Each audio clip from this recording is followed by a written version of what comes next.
This video will take you through the few easy steps necessary to use labor tasks in a work order.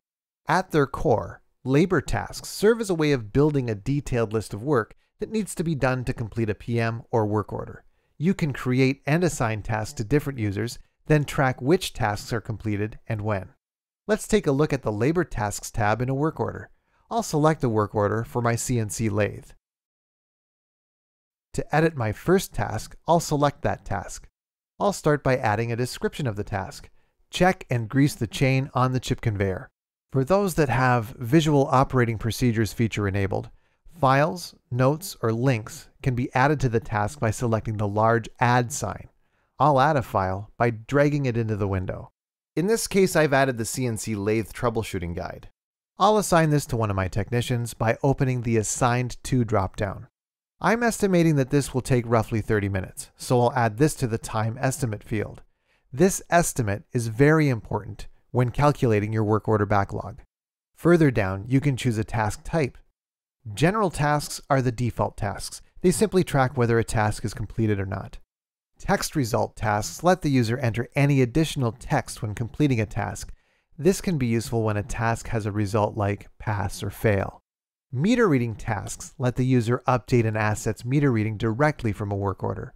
You'll just have to pick the meter unit and you're good to go. If I wanted, I could add more tasks to my work order by selecting the New button again. Now let's look at adding task groups to work orders. Instead of adding individual labor tasks one by one, I can add a whole task group to the work order. To add a new task group, I'll select the Multiple New button. I'll pick my CNC lathe checklist task group, which is then added to the work order. From here, I can confirm the task group details. I'll assign all the tasks to the same technician. If I want, I can reorder tasks by selecting the Reorder button and dragging and moving the task. I'll now save my work order. All technicians assigned to tasks will receive a notification immediately. I'll now sign in as a technician, complete the tasks, and close off the work order. Checking each task will automatically fill my name in the Completed by User, as well as the date completed and the time spent. I could also click on any task and edit that information manually. I can also add some completion notes. I'll press OK when I'm done filling out the labor task forms.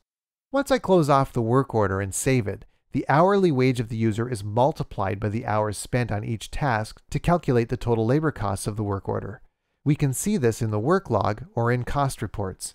And that's it. Thanks for watching the video.